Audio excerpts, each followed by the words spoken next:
StopCovid app.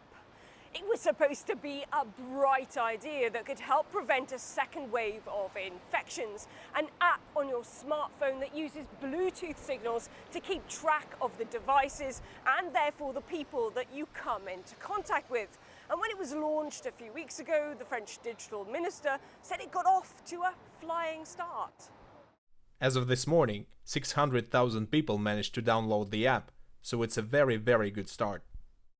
Well, after a few hiccups perhaps, including a delayed release that saw many people in France accidentally downloading another tracing app, one for Catalonia.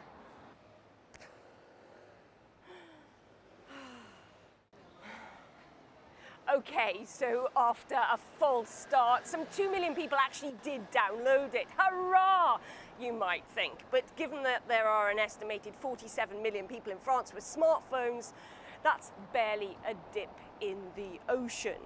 Okay, some 2 million people downloaded it, but almost immediately 460,000 then decided that it wasn't a great idea and deleted it. So we've come out onto the streets of Paris to find out who took the plunge. Non, pas du tout. Non, pas du tout. Non. Non. Non. At all, no. Non. Non.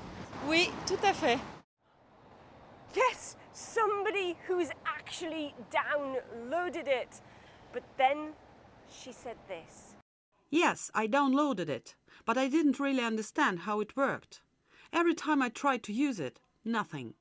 So why was there such resistance to an app that was only supposed to keep you safe from the biggest threat the modern world has ever apparently seen? I take precautionary measures like a mask, but I have a problem with giving my personal data for this application. It's for that reason I didn't download it. It's an app for the younger generation. I wasn't interested, unlike younger people who move around a lot for their work. I didn't take the time to download it. I already live in a safe way, for example. I take a bike and stop taking the metro. I see my friends, but I don't meet a lot of people. I don't have the need to download it. Because it's a centralized app mainly, and truthfully, I'm quite wary of what will be done with my data. So no, and I'm not fond of the principle behind the app.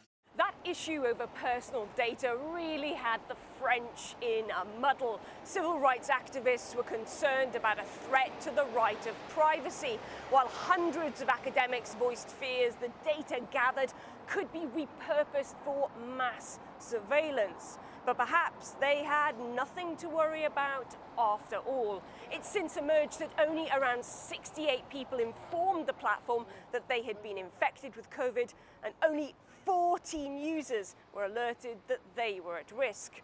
That's not gone down well with those we spoke with. It's a bit of a failure. Yes, I think that 14 is not many if it was only 14 people who were informed. It shows it's not as successful as hoped by the authorities.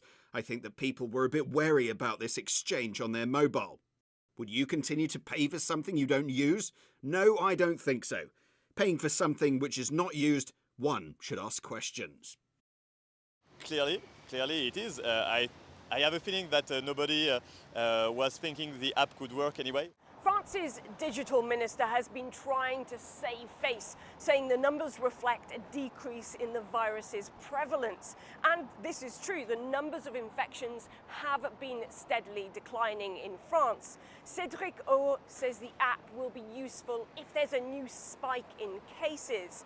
Until then, the French state looks set to pick up a bill of up to €120,000 a month for an app that few are using.